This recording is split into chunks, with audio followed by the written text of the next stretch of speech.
کعب الاحبار کو بٹھاتے تھے کیونکہ وہ عالم تھے۔ ایک دن کہا کعب تقویٰ کیا ہوتا ہے؟ حضرت کعب نے کہا کیا آپ کا گزر کبھی کسی ایسی جگہ سے ہوا ہے جہاں خاردار جھاڑیاں ہوں، کانٹوں والے درخت اگے ہوئے ہوں، پودے ہوں جن پہ کانٹے لگے ہوتے ہیں؟ فرمایا ہاں۔ کعب کہتے ہیں آپ کس طرح گزرتے ہیں؟ فرمایا اس طرح کہ اپنے آپ کو بچا کے، کہ نہ میرے جسم میں کہیں کو کانٹا لگے نہ میرے کپڑوں کو لگے، بچا کے۔ تو کعب نے کہا یہی تقویٰ ہے کہ اپنے آپ کو اس دنیا میں گناہوں سے، نافرمانیوں سے بچا کے زندگی گزارو، یہ تقویٰ ہے۔ ہمارے ماضی قریب کے خطباء میں سے ایک بڑا نام ہے حضرت مولانا محمد حسین شیخو پوری رحمہ اللہ کا۔ شاید کم لوگوں کے علم میں ہو کہ وہ خطیب اور بہترین واعظ ہونے کے ساتھ ساتھ بڑے عمدہ شاعر بھی تھے۔ ان کے اپنے شعروں کی کتابیں چھپی ہوئی ہیں چھوٹی چھوٹی، ان کے اشعار بڑے شاندار ہیں۔ ایک ان کا شعر ہے، فرماتے ہیں پنجابی میں، چھوٹیاں وڈیاں کل برائیاں چھڈے تقویٰ سوئی، کنڈیاں والی دھرتی اتے جمیں ٹرے مسافر کوئی۔ یہ ہے تقویٰ، یا ایھا الناس اتقوا ربکم الذی خلقکم من نفس واحدہ، لوگو پیدا کرنے والے سے ڈر جاؤ، بچاؤ اختیار کرو، وہ کہ جس نے تمہیں ایک جان سے پیدا کیا، حضرت آدم، وخلق منہا زوجہا، پھر اس سے اس کا جوڑا بنایا۔ حضرت آدم کو اللہ نے پیدا فرمایا، جنت میں رہائش عطا فرمائی، وہ اکیلے ہی رہتے تھے کہ ان کی بائیں پسلی سے حضرت حوا کو پیدا کر دیا۔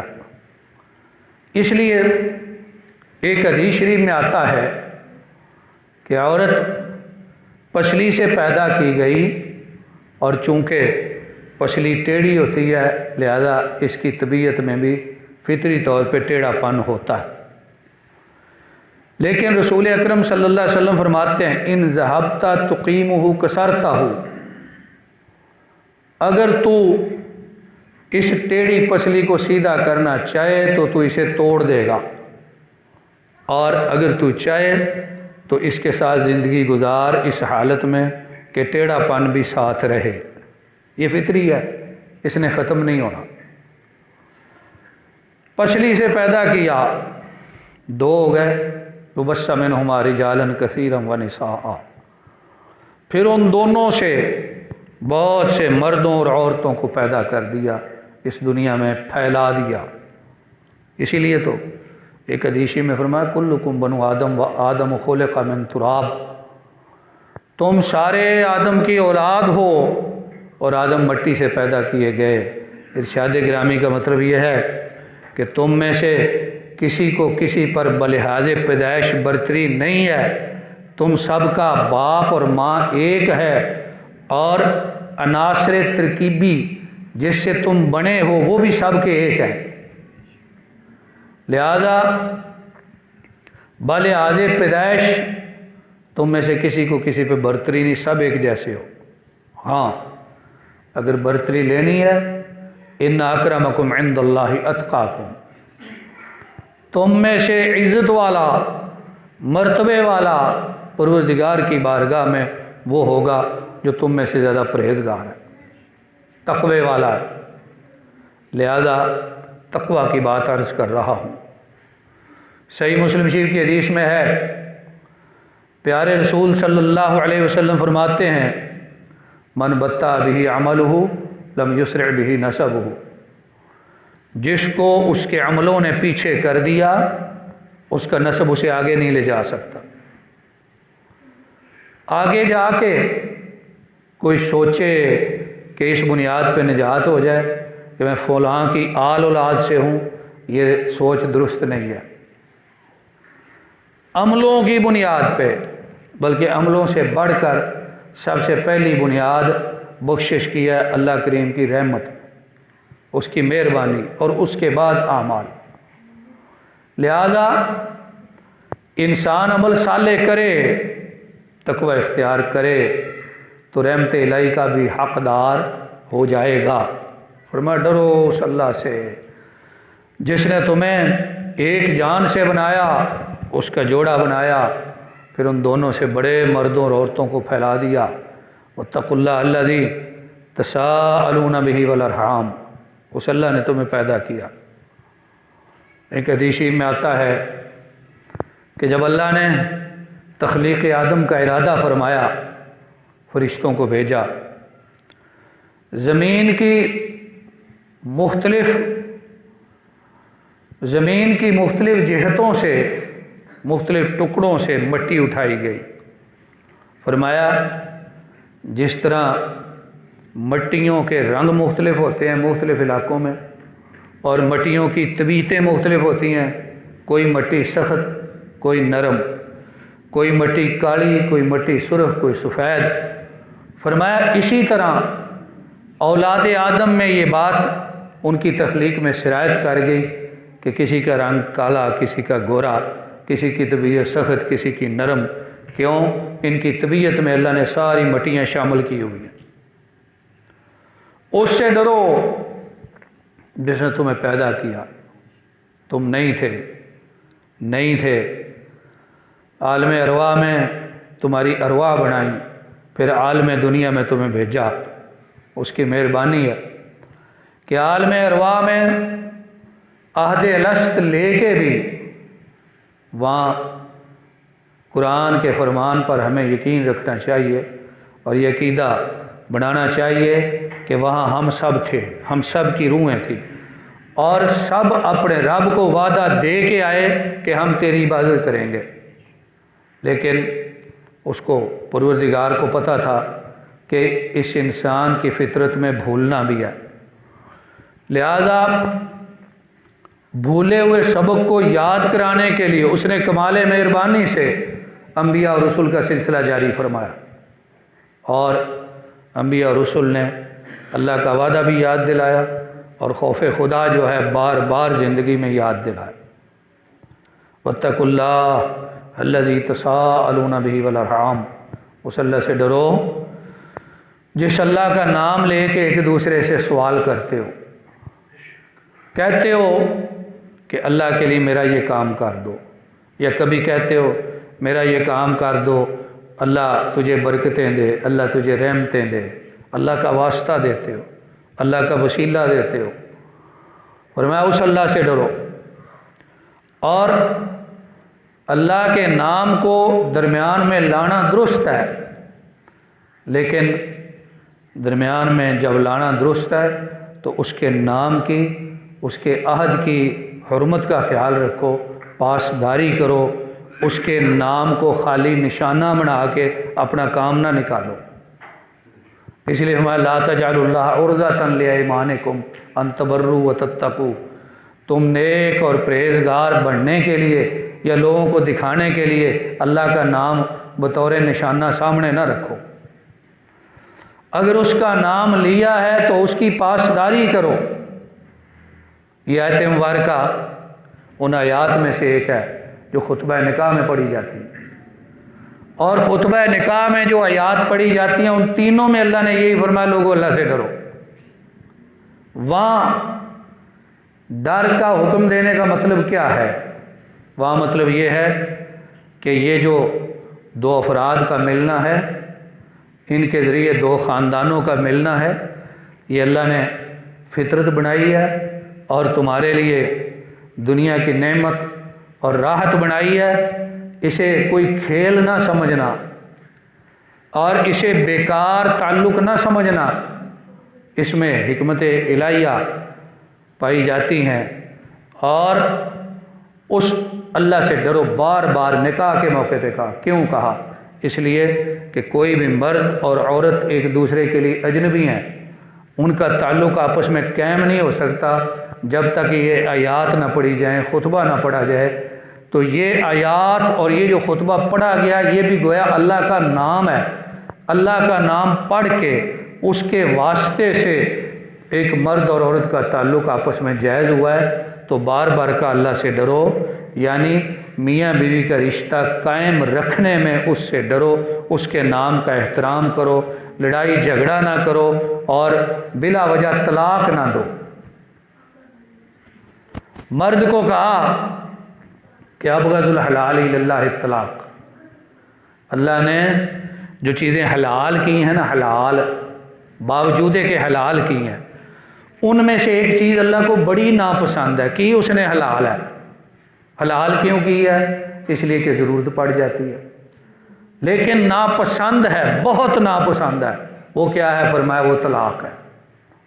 اور عورتوں کے بارے میں فرمایا کہ جو کوئی عورت، رسول اکرم صلی اللہ علیہ وسلم کا ارشاد ہے، جو کوئی عورت بلا وجہ اپنے خاوند سے طلاق طلب کرے اس کے لیے وعید ذکر فرمائی اور اس پر لعنت ذکر فرمائی۔ لہٰذا یہ تعلق دونوں کا قائم ہوا تھا اللہ کے نام سے، اس کے نام کا احترام کرو اور اس تعلق کو جاری رکھو۔ واتقوا اللہ، اللہ سے ڈرو۔ اللہ کی ہستی بڑی ہے، اللہ کا نام بھی بڑا ہے۔ اللہ کے نام میں جہاں جلال ہے، جہاں جمال ہے، وہاں کمال ہے، وہاں روب ہے، وہاں رحمت ہے، وہاں برکت ہے۔ عرب کا ریگستان ہو اور گرمی کا موسم، کہیں کہیں پہاڑوں پہ چند درختوں کا وجود ہو تو زمانہ قدیم میں غنیمت سمجھا جاتا تھا، بلکہ آج بھی غنیمت سمجھا جاتا ہے۔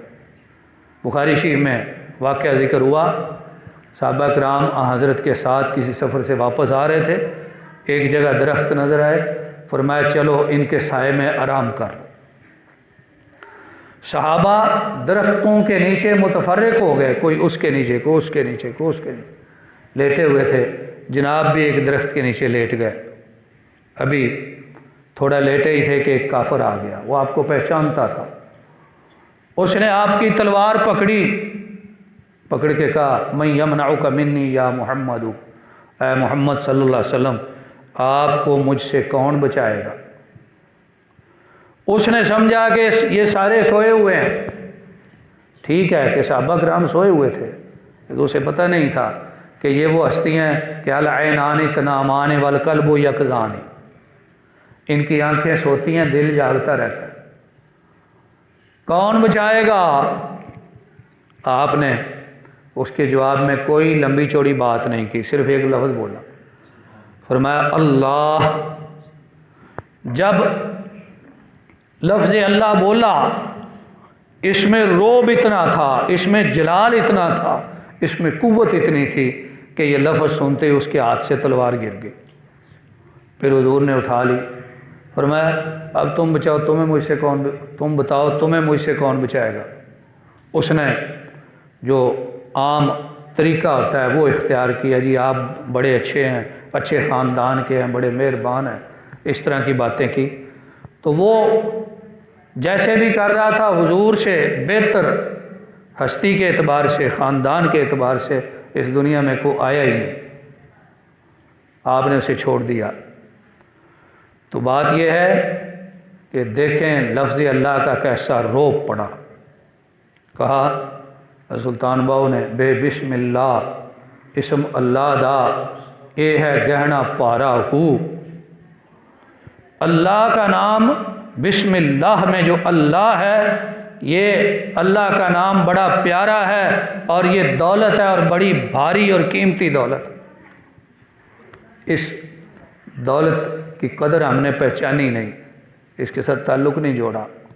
یا ایھا الانسان ما غرک بربک الکریم، اللہ نے ایک جگہ پہ نا گویا گلے کے انداز میں، جیسے ہمارے ہاں گلہ ہوتا ہے، اللہ تو نہیں کرتے، انداز یہ ہے، گلہ کر کے کہا انسان تجھے تیرے رب سے کس چیز نے دور کیا؟ وہ تو رب پیارا ہی بڑا ہے، وہ تو کریم ہی بڑا ہے، وہ تو رحیم ہی بڑا ہے، تو نے اس کے ساتھ تعلق کیوں نہیں جوڑا؟ کس چیز نے تمہیں دور کیا؟ الذی خلقک، اس کی مہربانیاں نہیں دیکھتے؟ اس نے تمہیں بنایا ہے، کوئی اور تمہیں بنا سکتا تھا؟ اس نے تمہیں بنایا۔ فسوا کا، اور بڑا پیارا بنایا، ساری مخلوقوں سے اللہ بنایا، فعدلک فی ای صورت ما شاء رکبک، جس صورت میں چاہ تمہیں بنایا۔ حضرت آدم سے لے کے آج تک بے شمار انسان اس دنیا میں آئے اور قیامت تک آئیں گے، لیکن بنانے والے کی کاریگری کے قربان جائیں کہ تھوڑی بہت شکلیں شباہتیں بعض انسانوں کی دوسروں کے ساتھ ملتی ہیں، لیکن کلی طور پر آج تک کوئی انسان دوسرے سے پوری طرح ملا ہی نہیں۔ ہر ایک کا نقشہ الگ ہے، ہر ایک کی شکل و صورت الگ ہے۔ بنانے والے کی کاریگری کے صدقے جائیں کہ وہ کتنا بڑا عظیم خالق اور صانع ہے۔ فرمایا اس نے تمہیں بنایا، واتقوا اللہ، اس اللہ سے ڈر جاؤ، الذی تساءلون بہ والارحام، جس کا نام لے کے ایک دوسرے سے مانگتے ہو۔ اس کا نام غلط استعمال کرنا منع ہے، اچھا استعمال کرو، پھر اس کے نام کی لاج رکھو۔ فرمایا بخاری شریف میں ہے، فرمایا اللہ کے ہاں 3 بندے بڑے ناپسندیدہ ہیں، ان میں سے ایک فرمایا عصر کے بعد شام کا ٹائم ہونے والا ہے، منڈی میں ہے، بازار میں ہے، اللہ کے نام کی قسمیں کھا کھا کے کہتا ہے صبح یہ ریٹ تھا، چلو اب سستا لے جاؤ، صبح میں مہنگا بیچ رہا تھا، چلو اب سستا لے جاؤ۔ اب اس کی بات کو ویسے کسی نے ماننا نہیں، ساتھ قسمیں کھا رہا ہے، اللہ کا نام لے رہا ہے، لوگ اعتبار کر کے اسے سودا لے رہے ہیں، اس نے اللہ کا نام غلط استعمال کیا۔ لہذا فرمایا اللہ کے نام کو غلط استعمال نہ کرو، درست کرو، پھر اس کا احترام کرو، اس کی لاج رکھو۔ واتقوا اللہ الذی تساءلون بہ والارحام، ارحامہ کو اگر ہم الگ لے آئیں تو اس کا معنی ہے کہ رشتے ناتوں کا خیال رکھو اور رشتے ناتے نہ توڑو، جوڑو، صلہ رحمی پیدا کرو۔ صحابی آیا، عرض کی یا رسول اللہ صلی اللہ علیہ وسلم میں صلہ رحمی کرتا ہوں۔ فرمایا کیا صورت ہے؟ عرض کی صورت یہ ہے آصل من وصلنی واقطع من قطعنی، جو مجھ سے ملتا ہے میں ملتا ہوں، جو نہیں ملتا نہیں ملتا۔ فرمایا یہ کوئی صلہ رحمی نہیں، یہ تو بدلہ ہے، جیسے لوگ کر رہے ہیں تم بھی ویسا ہی کر رہے ہو۔ صلہ رحمی یہ ہے کہ تو انہیں مل جو تجھے نہیں ملتے، فرمایا صلہ رحمی یہ ہے۔ پھر ایک اور آیا، عرض کی یا رسول اللہ میں ان سے صلہ رحمی کرتا ہوں، رشتہ جوڑتا ہوں، ملتا ہوں، وہ نہیں ملتے، میں اچھا سلوک کرتا ہوں، برا سلوک کرتے ہیں، میرا رویہ ان سے اچھا ہے، ان کا اچھا نہیں ہے۔ فرمایا ان کنتا کما قلتا فکأنما تصفهم الملہ، فرمایا اگر ایسے ہے جیسے تم بتا رہے ہو تو پھر حدیث شریف میں آتا ہے گویا کہ تم انہیں گرم ریت میں دبا رہے ہو۔ اس کے کئی معانی شارحین حدیث نے بیان فرمائے۔ تو معنی یہ ہے کہ ان کی عاقبت برباد ہو رہی ہے، دنیا میں ان کی رسوائی بھی ہوگی، تو صفهم الملہ کے کئی معنی اہل علم نے بیان فرمائے۔ مطلب یہ ہے کہ دوسرے کے برے رویے کے باوجود حضور نے، شریعت نے اس بات کی اجازت نہیں دی کہ مقابلے میں تم بھی برا رویہ رکھ لو، جس قدر ہو سکے برداشت کرو۔ کیوں؟ والارحام، اس کے نام سے رشتے ناتے قائم رکھو۔ ان اللہ کان علیکم رقیبا، یاد رکھو کہ اللہ تم پہ نگہبان ہے، نگاہ رکھے ہوئے ہے، نظر رکھے ہوئے ہے۔ جب بندے کو پتہ ہونا کہ میرے اوپر نگاہ ہے، دنیا کی مثال بڑی گھٹیا مثال ہوتی ہے، اللہ کے معاملے میں بیان نہیں کی جا سکتی، لیکن صرف سمجھانے کے لیے کسی جگہ پہ لکھا ہو، کہا گیا ہو کہ یہاں کیمرہ لگا ہوا ہے جی، احتیاط سے آپ کی حرکات نوٹ کی جا رہی ہیں، وہ لوگ وہاں بڑی احتیاط کرتے ہیں۔ یا کوئی سردار، کوئی بڑا کسی مجلس میں ہے تو لوگ کہتے ہیں وہ ہمیں دیکھ رہا ہے لہذا ہمیں دھیان سے رہنا چاہیے۔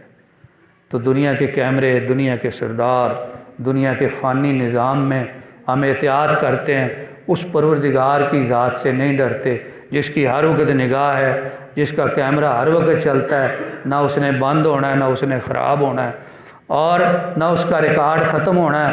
اس میں ایسا ریکارڈ جمع ہو رہا ہے ساری زندگی کا، نہ اس کی ریکارڈنگ ختم ہونی ہے، نہ اس نے بند ہونا ہے، اور سارا کھول کے اس نے ہر انسان کا اس کے سامنے رکھ دینا ہے۔ پھر اس کی زبان جب جھوٹ بولنے لگے گی زبان پہ مور لگ جائے گی، ہاتھ بولیں گے، پاؤں بولیں گے، سب کچھ بتائیں گے کہ یہ کرتا رہا۔ کیا اس اللہ سے نہیں ڈرتے؟ ان اللہ کان علیکم رقیبا۔ تو سورۃ النساء کی پہلی آیت مبارکہ کے حوالے سے چند گزارشات تقویٰ اور خوف خدا کے مفہوم پر آپ کی خدمت میں رکھی ہیں۔ میرے لیے مقام مسرت ہے کہ جناب حضرت مولانا رائے محمد اشرف کھرل صاحب امیر مرکزی جمعیت اہل حدیث تحصیل پنڈی بھٹیاں کی دعوت پہ حاضر ہوا، چند باتیں آپ کی خدمت میں پیش کیں، اور اس مسجد سے متصل ان کا طالبات کا ادارہ بھی ہے جو اس شہر میں، علاقے میں، تحصیل میں شاید اکیلا ہے۔ یہ بھی ان کی خاص محنت اور لگن ہے اور اعلاء کلمت اللہ کی جستجو ہے، رضائے الہی کی ایک کوشش ہے جس میں ہمیں دعا کرنی چاہیے کہ اللہ تعالیٰ انہیں کامیاب فرمائے، اور سب کو اس معاملے میں ان کا ساتھی بننا چاہیے، دست و بازو بننا چاہیے۔ اور جو طالبات یہاں پڑھ رہی ہیں ان کے لیے مبارکباد ہے کہ انہوں نے ایک اچھا راستہ اختیار کیا ہے، دین کا علم حاصل کرنے کا راستہ اس دور میں کہ جو دور فتنوں سے بھرا ہوا ہے، جب اپنا ذہن اور فکر اور عزت اور آبرو اور اخلاق اور کردار دنیا میں بچانا بڑا مشکل ہے۔ یہ وہ راستہ ہے جو اصلاح کرے گا، جس سے ہر چیز کی بچت ہوگی، بہتری ہوگی، خیر ہوگی، برکت ہوگی، اور یہ برکت انشاءاللہ نسلوں تک جاری ہوگی۔ لہذا یہ عمل بھی خوشی کا باعث ہے، مسرت کا باعث ہے، اور اس میں پڑھنے والے، پڑھانے والے سارے ماشاءاللہ جی ساتھی نے تعاون کیا مدرسے کے لیے رائے صاحب کے ساتھ، اللہ تعالیٰ قبول فرمائے۔ جیسے میں نے گزارش کی، ابھی یا بعد میں مختلف تعاون کی جو صورتیں ہیں، نقد ہو یا کھانے کا سامان ہو کہ ان کے ہاں طالبات رہتی ہیں، ان کا کھانا پکایا جاتا ہے، اس کے لیے گندم ہو، چاول ہو، جو بھی ضروریات ہو ان سے رابطہ کر کے جو کرنا چاہے۔ یہ اس بیان کے آخر میں بس میرے ذہن میں بات آئی، میرے اپنے دل کی آواز تھی جو میں نے عرض کی، حاشا وکلا انہوں نے مجھے نہیں کہا کہ آپ ایسا کریں، یہ میں اپنی طرف سے کر رہا ہوں کہ ہمیں یہ کرنا چاہیے۔